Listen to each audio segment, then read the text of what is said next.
La estirpe de la cripta. Autor Clark Ashton Smith.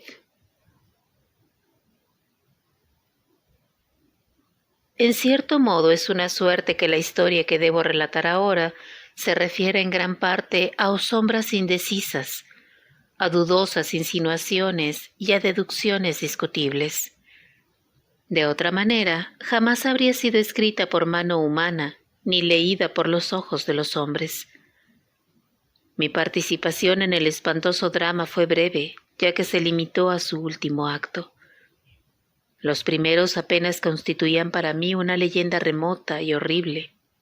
Aún así, el dislocado reflejo del horror que todo el asunto me produjo ha convertido los principales sucesos de la vida normal en tenues sendales tejidos al oscuro borde de algún abismo batido por el viento, al borde de algún sepulcro donde se oculta y supura la máxima corrupción de la tierra. La leyenda a la que aludo me era conocida desde la infancia, ya que fue tema habitual de chismorreos familiares y de mudos asentimientos de cabeza, pues Sir John Tremont había sido compañero de clase de mi padre. Yo no había visto nunca a Sir John. Tampoco había visitado Tremont Hall hasta el día que comenzó el acto final de la tragedia.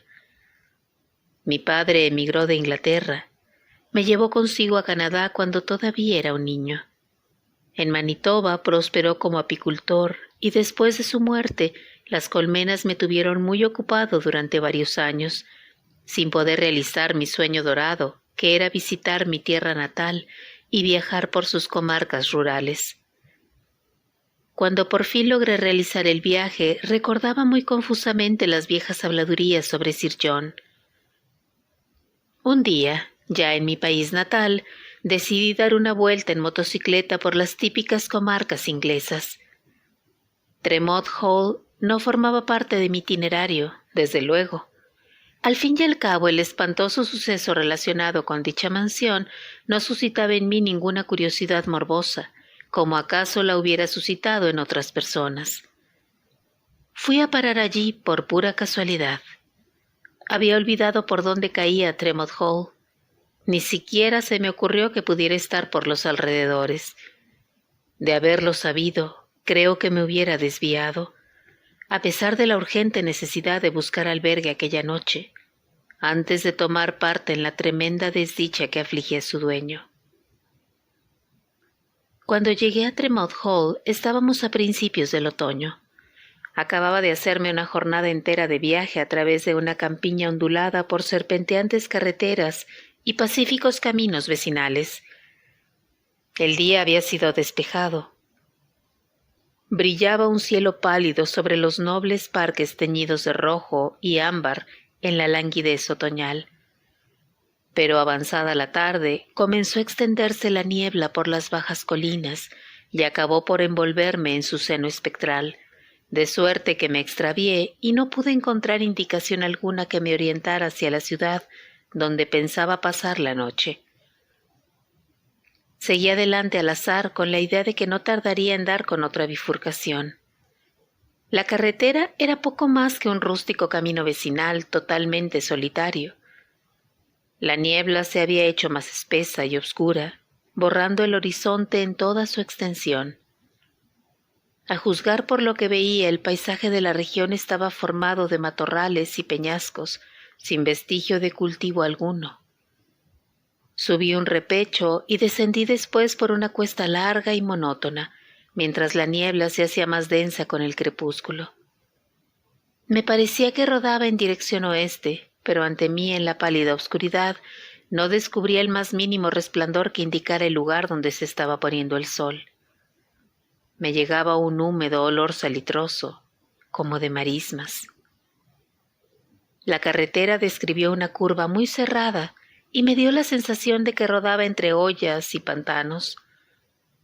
La noche se precipitó con rapidez casi anormal, como si tuviera prisa por atraparme, y comencé a sentir una especie de confusa inquietud, como si me hubiera extraviado por unos parajes extraños y no en un apacible rincón de la vieja Inglaterra. La niebla y el atardecer, parecían disimular un paisaje silencioso y lívido, lleno de misterio, inquietante y estremecedor. Luego, a mi izquierda y un poco por delante de mí, vi un resplandor que me hizo pensar en un ojo fúnebre y empañado. Brillaba entre masas indistintas y borrosas, como entre árboles de un bosque fantasmal. Una de las sombras más cercanas, al ir aproximándome, se resolvió en un pequeño edificio que parecía guardar la entrada de alguna finca. Estaba oscuro y silencioso. Me detuve a escudriñar y vi una verja de hierro y un seto de tejo sin recortar. Toda la finca tenía aspecto de abandono. Volví a sentir en la médula el frío estremecimiento del miedo que me acechaba desde que me internara en aquella región de brumas y marismas. Pero la luz era testimonio de proximidad humana en tan solitarios parajes. Podría encontrar albergue por una noche o, cuando menos, pediría que me indicaran la dirección del pueblo o posada más próximos. Para sorpresa mía, la verja no estaba cerrada. Empujé y se abrió con un ruido chirriante y herrumbroso. Daba la sensación de que hacía mucho tiempo que no la habían abierto. Empujé la moto dentro y continué por la alameda invadida de hierba, hacia la luz. No tardó en recortarse la vaga silueta de un edificio solariego, entre árboles y arbustos cuyas formas artificiales, como el desgarrado seto de tejo, obedecían más a una selvática extravagancia que a la pericia de un jardinero. La niebla se había convertido en fría llovizna. Casi a tientas en la negrura, hallé una puerta a cierta distancia de la ventana que dejaba escapar la solitaria luz. Llamé por 3 veces y como respuesta oí finalmente un apagado ruido de pasos arrastrados y lentos. Se abrió la puerta poco a poco y apareció ante mí un anciano con una vela encendida en la mano. Le temblaban los dedos por parálisis o tal vez por vejez. Tras él, en las tinieblas del recibidor, fluctuaban las sombras deformadas y acariciaban sus rasgos arrugados como un aleteo de murciélagos. —¿Qué desea, señor? —preguntó. La voz, aunque temblona y vacilante, distaba mucho de ser ruda. Tampoco dio muestras de recelo y frialdad como empezaba yo a temer. No obstante, percibí una especie de vacilación, y cuando le conté las circunstancias que me habían llevado a llamar a su puerta, me escudriñó con una impertinencia que no me pareció acorde con su extrema vejez. —Sabía que sería usted extranjero en estos entornos —comentó cuando hube terminado. —Sin embargo, ¿podría saber su nombre, señor? —Me llamo Henry Chaldane. —¿No será usted hijo del señor Arthur Chaldane? Algo desconcertado dije que sí. —Se parece usted mucho a su padre, señor. El señor Chaldane y Sir John Tremont fueron buenos amigos antes de que su padre se marchara al Canadá. ¿Quiere pasar, por favor? Esto es Tremont Hall.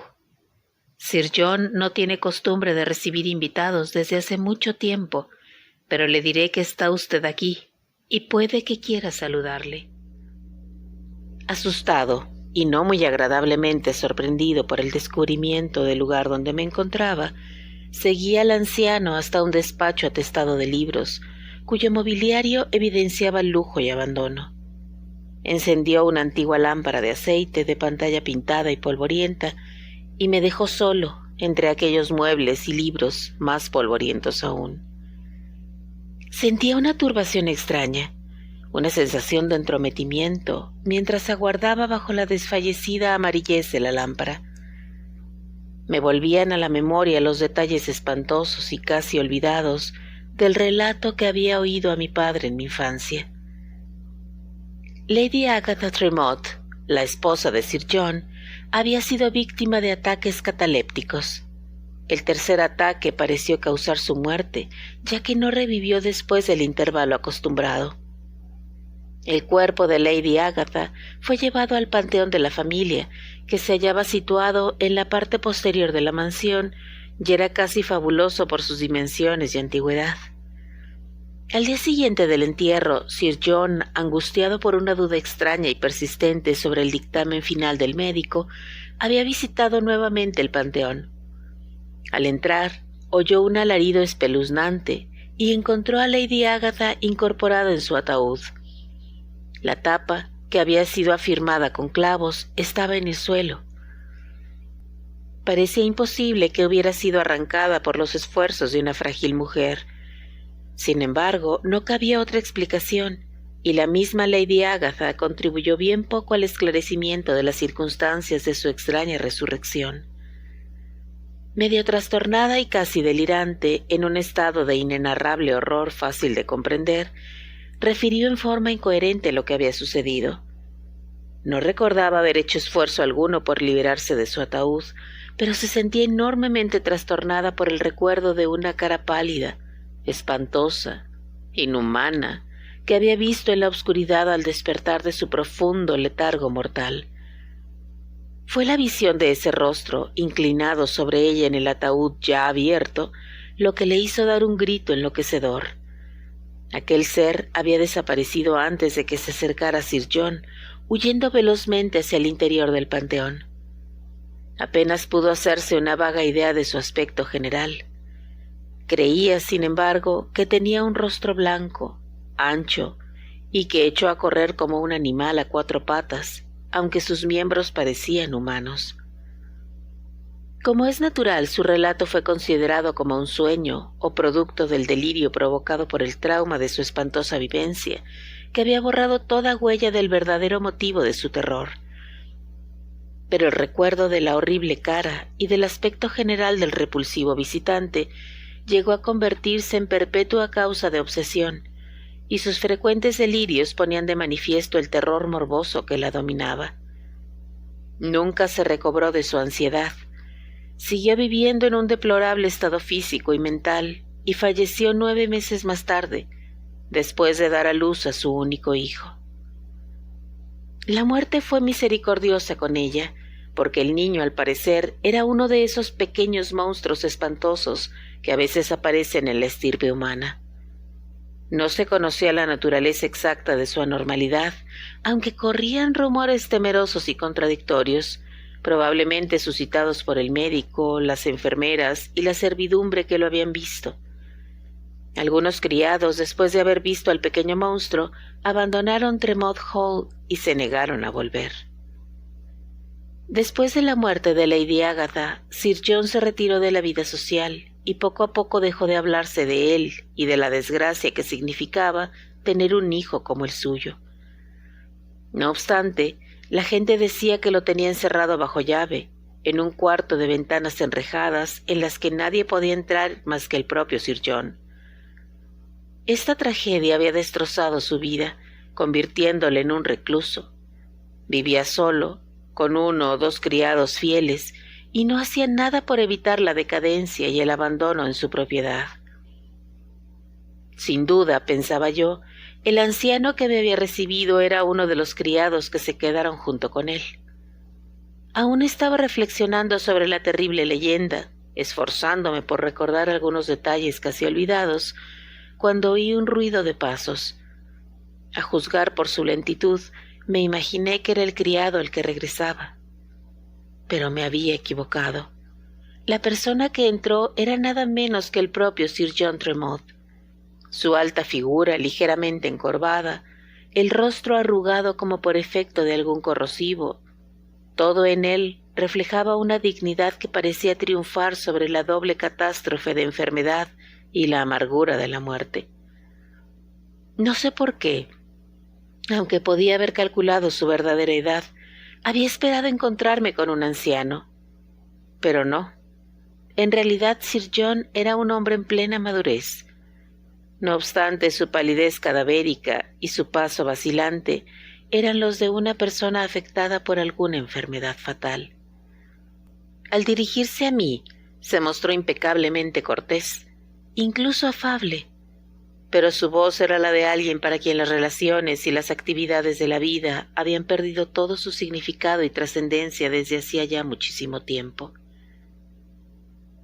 Harper me ha dicho que usted es hijo de mi viejo camarada Arthur Chaldane, dijo. Sea usted bienvenido a este pobre refugio, que es lo único que puedo ofrecer. Hace muchos años que no he recibido invitados y me temo que va a encontrar la mesa un tanto lúgubre. Por otra parte, tal vez me tome usted por un mal anfitrión. De todos modos, debe quedarse usted al menos por esta noche. Harper ha ido a prepararnos la cena. Es usted muy amable, contesté. Sin embargo, no quisiera haber venido a molestarle si... De ningún modo, exclamó con firmeza. Debe usted quedarse aquí. La posada más próxima está a varias millas y la niebla se está convirtiendo en una llovizna pertinaz. Verdaderamente me alegro de tenerle conmigo. Quiero que me cuente algo sobre su padre y sobre usted mientras cenamos. Entretanto, trataré de buscarle una habitación, si me hace el favor de venir conmigo. Me condujo al piso alto de aquella mansión, a través de un corredor con vigas y entre paños de roble antiguo. Cruzamos por delante de varias puertas cerradas. Una de ellas estaba reforzada con barrotes de hierro pesados y siniestros como los de una mazmorra. Inevitablemente imaginé que esta era la cámara donde había sido confinada la monstruosa criatura. Me preguntaba también si, después de un lapso que debía oscilar alrededor de los 30 años, seguiría viva.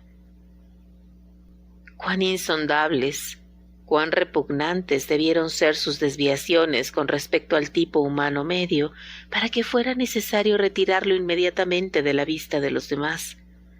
Y, ¿en virtud de qué características de su desarrollo ulterior había hecho falta poner barrotes en una puerta de roble que por sí misma era bastante recia para resistir las embestidas de un hombre o de cualquier animal?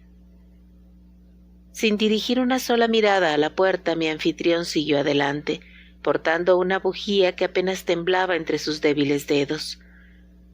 Las curiosas reflexiones en que me había sumido mientras caminaba tras él se vieron interrumpidas con un repentino sobresalto, por un grito que pareció salir de la habitación clausurada. Fue un aullido largo, ascendente, muy bajo al principio, como la voz de un demonio ahogada por la tumba, que subió de tono hasta convertirse en un alarido inhumano, penetrante y furioso, como si el demonio emergiera voraz a la superficie a través de pasadizos subterráneos. No era voz de persona ni de bestia, sino algo enteramente preternatural, demoníaco, macabro. Me estremecí, electrizado por un miedo insoportable, que me duraba aún cuando el aullido, después de llegar a su grado más elevado, hubo bajado de nuevo hasta perderse en un silencio sepulcral. Sir John aparentó no hacer caso del espantoso alarido y continuó caminando con su paso vacilante.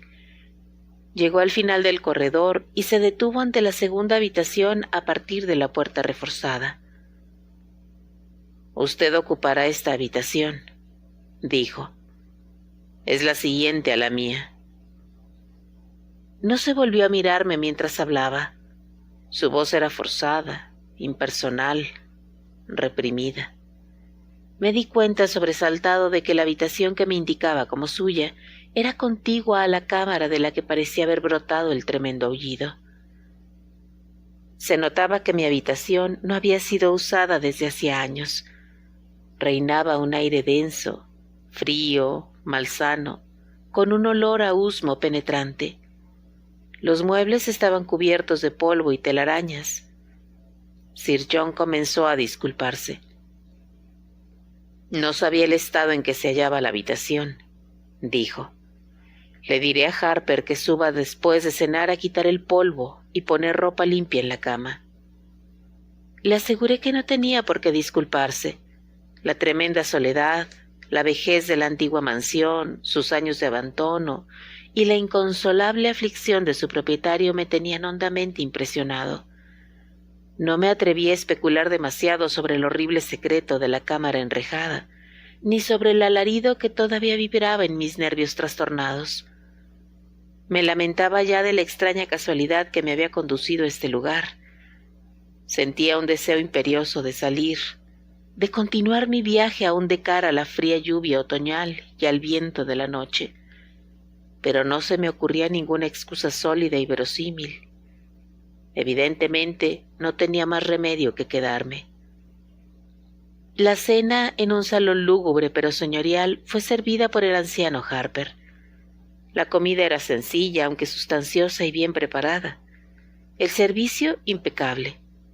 Comencé a sospechar que Harper era el único criado, una mezcla de ayuda de cámara, mayordomo, lacayo y cocinero. A pesar del hambre que tenía y de las molestias que mi anfitrión se tomaba para que yo me sintiera a gusto, la comida resultó una ceremonia solemne y casi fúnebre. No se me iba de la cabeza la historia que había contado mi padre, y menos aún podía apartar de mi imaginación la puerta enrejada y el impresionante aullido. Fuera como fuese, el monstruo vivía aún, y yo sentía una complicada mezcla de admiración, piedad y horror al mirar el flaco rostro de Sir John Tremont y pensar en el infierno de vida al que se había condenado, pese a la aparente fortaleza con que soportaba sus duras pruebas. Tras los postres fue servida una botella de excelente jerez que alargó 1 hora o más la sobremesa. Sir John habló durante un rato sobre mi padre. No se había enterado de su muerte, y se interesó por mis asuntos con el tacto y la cortesía de un hombre de mundo. Habló muy poco de sí mismo, y no hizo la más remota alusión a su trágica historia. Como a mí la bebida casi no me gusta y no vaciaba el vaso con demasiada frecuencia, la mayor parte de la botella la consumió mi anfitrión. Hacia el final de la velada manifestó cierta extraña disposición a las confidencias. Primero me habló de su falta de salud, bien vista por su aspecto. Me dijo que sufría una gravísima enfermedad del corazón, angina de pecho, y que recientemente había sufrido un ataque excepcionalmente grave. «El próximo acabará conmigo», dijo, «y puede que me dé en cualquier momento. ¿Quién sabe? Tal vez esta noche». Me lo dijo con toda sencillez, como si estuviera hablando de algo corriente o aventurando una predicción del tiempo.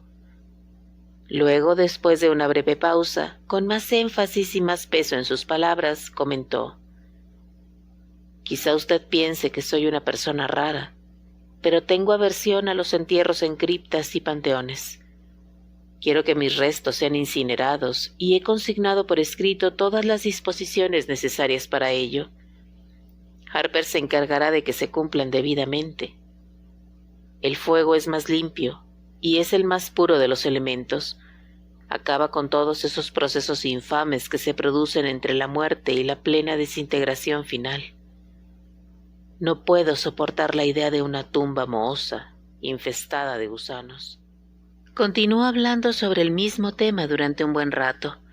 Daba tales pormenores que sin duda se trataba de un tema sobre el que meditaba con frecuencia, si es que no se había convertido realmente en una obsesión para él. Parecía ejercer sobre él una morbosa fascinación, y al hablar mostraba un brillo doloroso en sus ojos hundidos y ocultos, y un matiz de histeria rígidamente dominada en su voz. Recordó el entierro de Lady Agatha, su trágica resurrección y el confuso, el delirante horror del panteón que había constituido la parte inexplicable e inquietante de su historia. No era difícil comprender la aversión de Sir John hacia los entierros, pero estaba yo muy lejos de sospechar el tremendo espanto que se ocultaba bajo esta repugnancia. Harper había desaparecido después de traernos la botella de jerez. Supuse que había recibido la orden de arreglar mi habitación. Vaciamos nuestros vasos y terminó él su peroración. El acaloramiento que parecía haberle reanimado ligeramente decayó y mi anfitrión adquirió un aspecto más enfermizo y maliciento que nunca. Alegando que me sentía muy cansado, le manifesté mi deseo de retirarme y él, con su cortesía inalterable, insistió en acompañarme hasta mi habitación para asegurarse de que todo estaba en orden antes de irse a acostar. En el pasillo de arriba nos encontramos con Harper, que en ese preciso momento bajaba por un tramo de escaleras que debía conducir a un tercer piso. Llevaba una pesada cacerola de hierro con restos de comida. Noté un aroma acre bastante fuerte, casi de putrefacción, cuando pasó por mi lado. Me pregunté si habría estado dando de comer al monstruo desconocido y si no le daría la comida desde el techo a través de una trampilla. La suposición era bastante verosímil, pero el olor de las sobras, con una lejana y un tanto rebuscada asociación de ideas, había comenzado a suscitar en mí otras conjeturas que iban más allá de lo verdaderamente razonable. Ciertas sospechas vagas e incoherentes parecían integrarse espontáneamente en una única y horrenda suposición. Mal que peor, intenté convencerme de que la hipótesis era científicamente inadmisible, una mera fantasía de brujería supersticiosa. No podía ser que aquí, en Inglaterra precisamente, aquel demonio devorador de cadáveres que cuentan los cuentos y las leyendas orientales, el Ghul. En contra de todos mis temores, no se repitió aquel diabólico aullido al pasar frente a la habitación secreta. En cambio, me pareció oír un lento ronchar, como el de un animal enorme que devorase su alimento. Mi habitación, aunque bastante oscura, estaba ahora limpia de polvo y telarañas. Después de una inspección personal, Sir John me deseó buenas noches y se retiró a sus aposentos. Me sorprendieron su palidez mortal y su flojedad al despedirse, y pensé con cierta culpabilidad que la extorsión que suponía el haber atendido y obsequiado a un huésped pudo haber empeorado la grave enfermedad que padecía.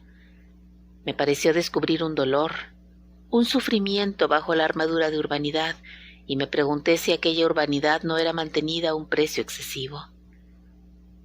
El cansancio del viaje junto con la pesadez del vino que había bebido debían de haberme vencido, pero a pesar de permanecer con los ojos firmemente apretados en la oscuridad, no conseguía apartar aquellas sombras malignas de sospecha que se hacinaban sobre mí. Me sentía rodeado de unos seres detestables provistos de garras inmundas que me rozaban en sus nauseabundas contorsiones al removerme durante horas y horas o mientras contemplaba el rectángulo gris de la ventana. El constante gotear de la lluvia, el gemido del viento, todo se revolvió en un espantoso murmullo de voces casi articuladas que conspiraban contra mi tranquilidad y susurraban abominables secretos en un lenguaje demoníaco. Finalmente, al cabo de un tiempo que me pareció un siglo, la tempestad amainó y dejaron de oírse aquellas voces equívocas. La claridad que entraba por la ventana se proyectaba débilmente en la negrura de la pared. Los terrores de mi larga noche de insomnio se dispararon un tanto, pero no conseguí dormirme. Me di cuenta del completo silencio que reinaba en la casa. Luego, en aquel silencio, oí un ruido extraño, débil e inquietante. De momento no sabía de dónde procedía. A veces era un ruido apagado, luego parecía aproximarse como si viniera de la habitación contigua. No sé por qué, pero me recordaba el ruido que harían las garras de un animal al arañar un recio maderaje. Me incorporé y al escuchar con más atención me di cuenta con un sobresalto de terror de que provenía del lado donde estaba el cuarto enrejado. Se produjo una extraña resonancia. Después el ruido se hizo casi inaudible. De pronto y durante un rato cesó por entero. En ese intervalo oí un simple gemido, como el de una persona agonizante o presa de un insuperable terror. No cabía la menor duda de que el gemido venía de la habitación de Sir John Tremont, y tampoco podía equivocarme ya sobre el origen del prolongado arañar.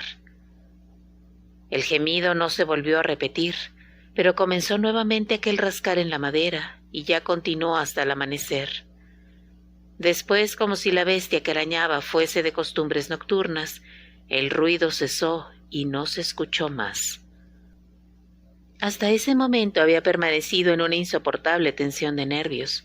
lleno de aprensión angustiosa, atento a los ruidos y a la vez embotado por el cansancio y el deseo de dormir. Al cesar todo sonido allá en la descolorida palidez del amanecer, caí en un sueño profundo del que no pudieron sacarme todos los espectros de la vieja mansión. Me despertaron unos golpes sonoros en la puerta, unos golpes que, aun en la torpeza del sueño, sentí imperiosos y urgentes.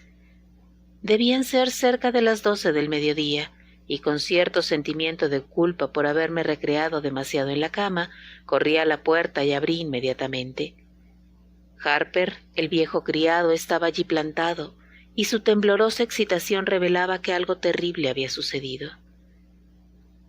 «Siento decirle, señor Chaldane», tartamudeó, «que Sir John ha fallecido. No contestaba a mi llamada como de costumbre, y me he visto obligado a entrar en su habitación. Debe de haber muerto a primera hora de la madrugada». Mudo de estupor ante la noticia, recordé el gemido que oí cuando comenzaba a clarear. Tal vez había muerto en aquel preciso instante. Recordé también aquel pesadillesco arañar en la madera. Inevitablemente me pregunté si el gemido que oí no fue tanto de dolor físico como de temor. ¿No pudo ser acaso la tensión de estar oyendo aquel ruido espantoso lo que provocó el último ataque de la enfermedad de Sir John? No las tenía todas conmigo. Mi cerebro me atormentaba con pavorosas y horribles conjeturas. Con la cortesía convencional que suele emplearse en tales ocasiones, traté de dar el pésame al anciano sirviente y me ofrecí a ayudarle en las diligencias necesarias para destruir los restos mortales de su señor, según su última voluntad. Puesto que no había teléfono en la casa, me brindé a buscar un médico que examinara el cuerpo y extendiera el certificado de defunción. El viejo pareció experimentar una gratitud y un alivio extraordinarios. «Muchas gracias, señor», dijo fervientemente y añadió como explicación. «Le prometí vigilar su cuerpo de cerca». Siguió hablando del deseo de Sir John de ser incinerado. El varón había dejado disposiciones concretas de que se construyera una pira de leña en el montículo situado detrás de la mansión, con objeto de quemar allí sus restos, y de que se esparciera su ceniza por los campos de su heredad. Había ordenado, facultando para ello a su sirviente, que estas disposiciones se llevaran a cabo lo antes posible después de su fallecimiento. Nadie debía presenciar dicha ceremonia aparte de Harper y los hombres necesarios para llevarla a cabo. En cuanto a los familiares más allegados, ninguno de los cuales vivía en las cercanías, no debían ser informados hasta que todo hubiese concluido. Rehusé el ofrecimiento de Harper que quería prepararme el desayuno. Le dije que comería cualquier cosa en el pueblo vecino. En su actitud había una extraña ansiedad y comprendí, por una especie de intuición difícil de definir, que deseaba comenzar su prometida vigilancia junto al cadáver de su amo. Sería aburrido e innecesario detallar el velatorio que siguió. La espesa niebla marina había vuelto. Mientras me dirigía al pueblo vecino, tuve la sensación de ir a tientas por un mundo húmedo e irreal. Conseguí localizar a un médico y contratar a varios hombres para montar la pira y transportar el cadáver. En todas partes fui recibido con muy pocas muestras de entusiasmo. Nadie manifestaba deseos de comentar la muerte de Sir John, ni de hablar acerca de la negra leyenda de Tremont Hall. Harper, para mi sorpresa, había propuesto que la cremación se llevara a cabo inmediatamente. Sin embargo, no tardamos en comprobar que eso era imposible. Cuando concluyeron todas las formalidades y disposiciones, la niebla se había convertido en una llovizna continua, insistente, que impedía prender fuego a la pira. Nos vimos obligados a aplazar la ceremonia. Le había prometido a Harper que me quedaría hasta que todo hubiera concluido, así que tuve que pasar otra noche bajo aquel techo, albergue de secretos malditos y abominables. No tardó en oscurecer. Después de una última visita al pueblo, en la que conseguí unos bocadillos para cenar Harper y yo, regresé a la solitaria mansión. Encontré a Harper en la escalera cuando subía a la cámara mortuoria. Había una gran inquietud en su semblante, como si hubiese sucedido algo que le llenara de terror. ¿No accedería usted a hacerme compañía esta noche, señor Chaldane?, preguntó. Ya sé que el velatorio que le pido que comparta conmigo va a ser espantoso y quizá hasta peligroso, pero Sir John se lo agradecería, estoy seguro. Si tiene usted un arma, sería conveniente que la llevara encima. Era imposible negarse a su petición, de modo que asentí inmediatamente. No tenía arma de ninguna clase, por lo que Harper insistió en que aceptara un revólver antiguo. Él andaba con otro que era hermano del que me ofrecía. Pero bueno, Harper, dije bruscamente mientras nos encaminábamos por el pasillo a la habitación de Sir John. ¿De qué tiene miedo? Se quedó visiblemente turbado ante la pregunta. Parecía no tener demasiadas ganas de contestar. Luego, un momento después, se dio cuenta de que era necesario hablar con franqueza. Es la criatura de la habitación enrejada, explicó. Tiene que haberla oído, señor. La hemos custodiado Sir John y yo durante estos 28 años, siempre con el temor de que pudiera escapar. Nunca nos ha causado problemas, ya que siempre la hemos tenido bien alimentada. Pero estas 3 últimas noches ha estado arañando la gruesa pared de roble que la separa de la habitación de Sir John, y eso jamás lo había hecho antes. Sir John decía que era porque sabía que él iba a morir y quería apoderarse de su cuerpo, porque anhelaba un alimento distinto del que nosotros le proporcionábamos. Esta es la razón por la que debemos vigilarle estrechamente esta noche, señor Chaldane.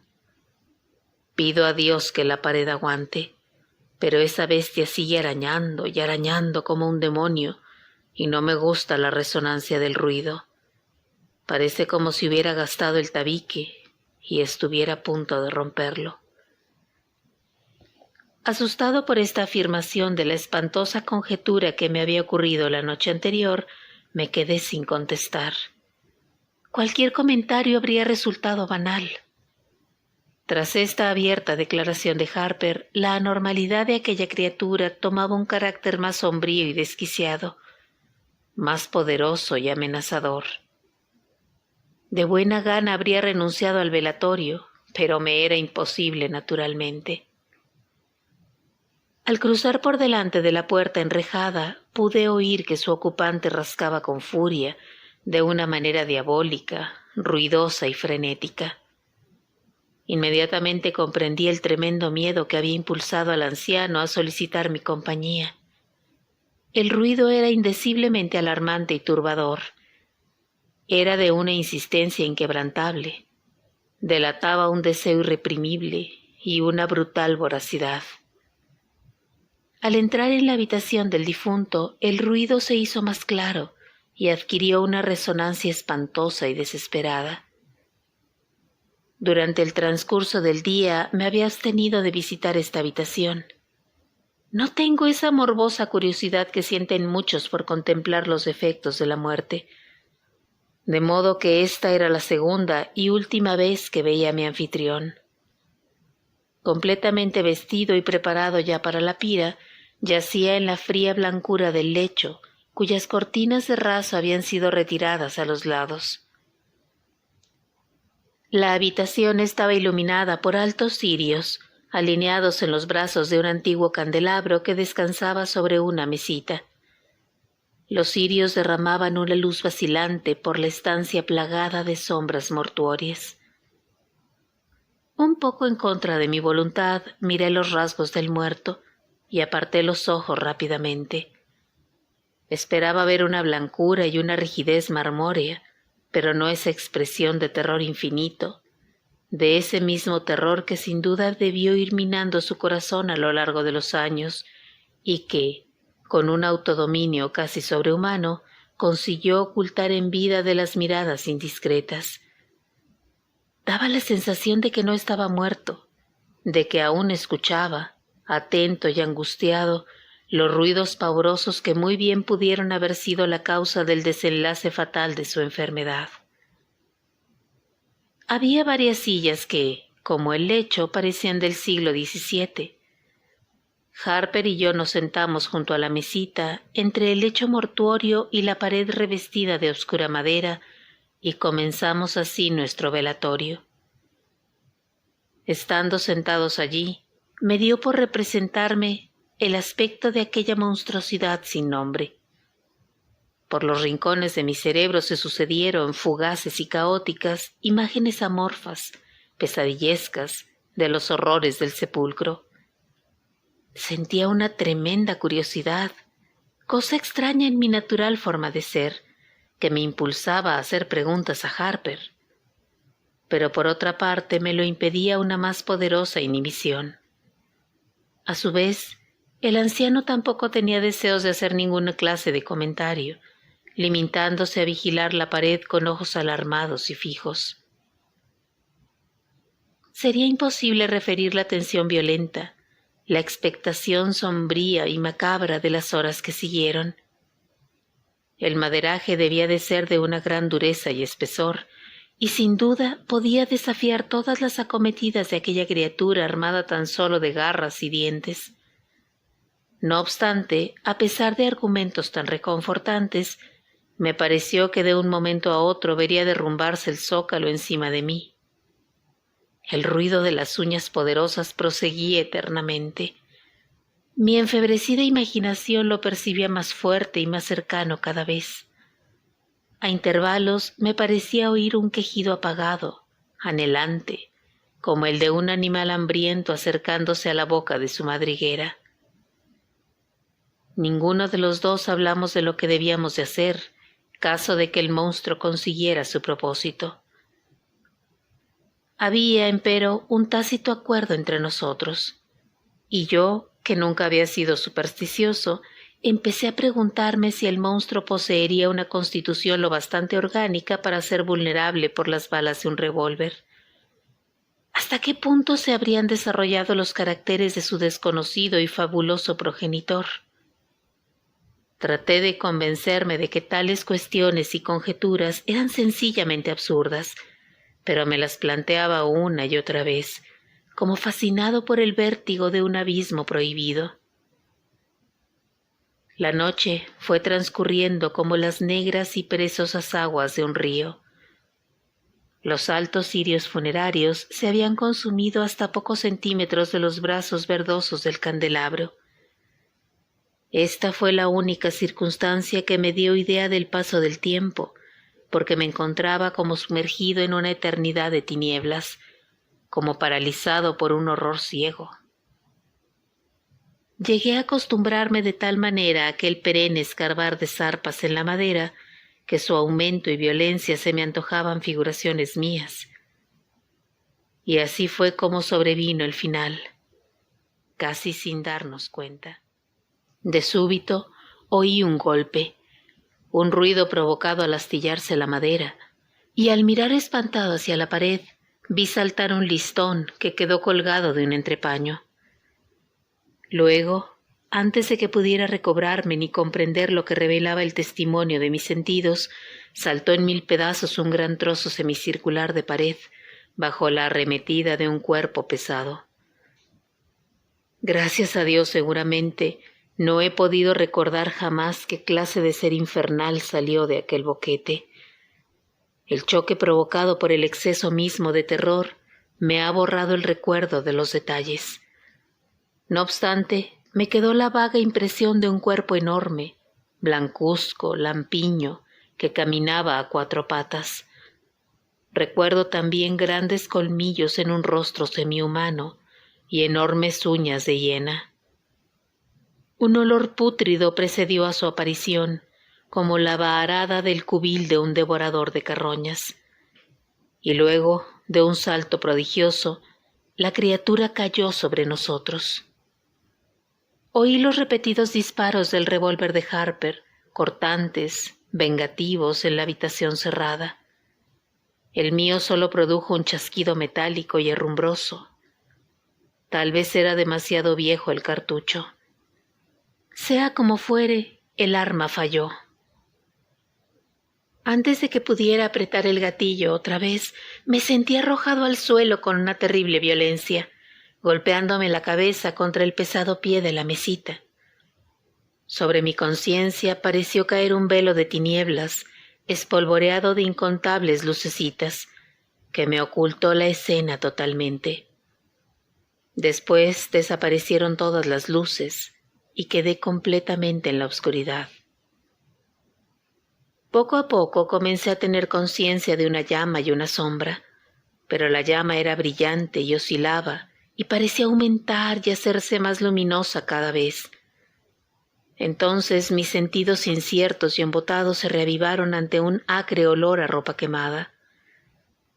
Volvieron a recobrar su forma los contornos de las cosas y me di cuenta de que me encontraba en el suelo, junto a la mesa derribada, de cara al lecho de muerte. Las velas habían ido a parar al suelo. Una de ellas había prendido fuego a la alfombra que tenía cerca.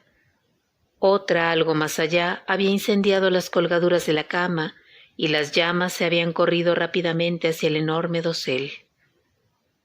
Aún no me había movido yo del suelo cuando cayeron sobre la cama algunos jirones de paño incendiado, y el cuerpo de Sir John quedó rodeado por un círculo de fuego incipiente.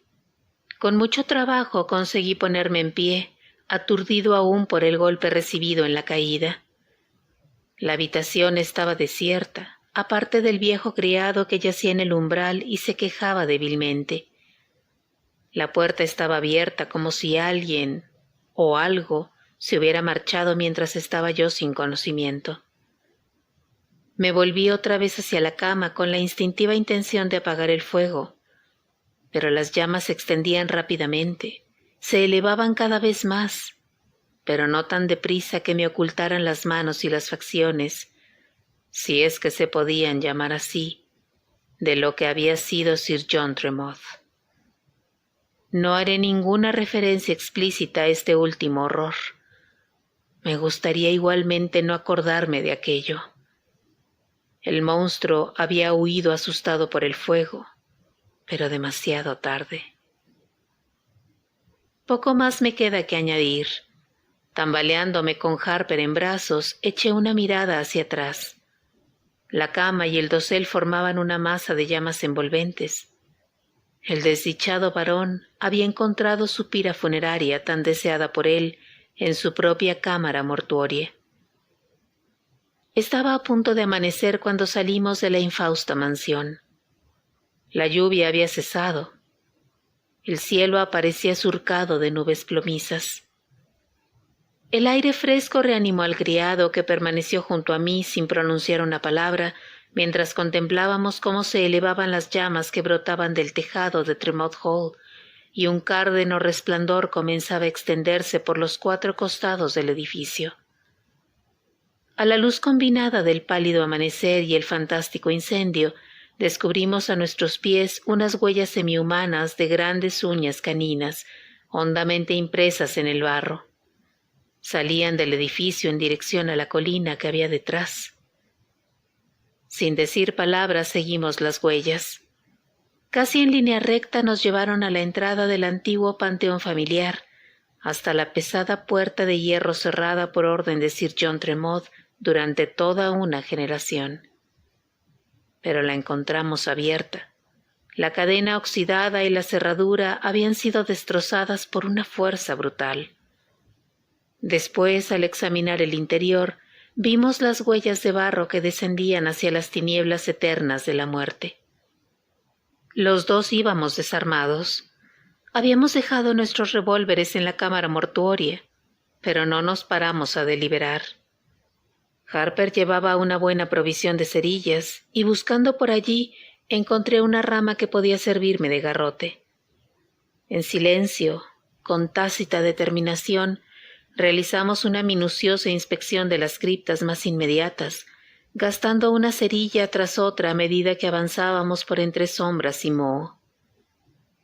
Las huellas de aquellos pies horribles se hacían más borrosas conforme iba adentrándose en la negrura de las bóvedas. En ninguna parte encontramos nada, sino humedad apestosa, telarañas seculares y un sinnúmero de ataúdes. La criatura que buscábamos se había desvanecido como tragada por los muros subterráneos.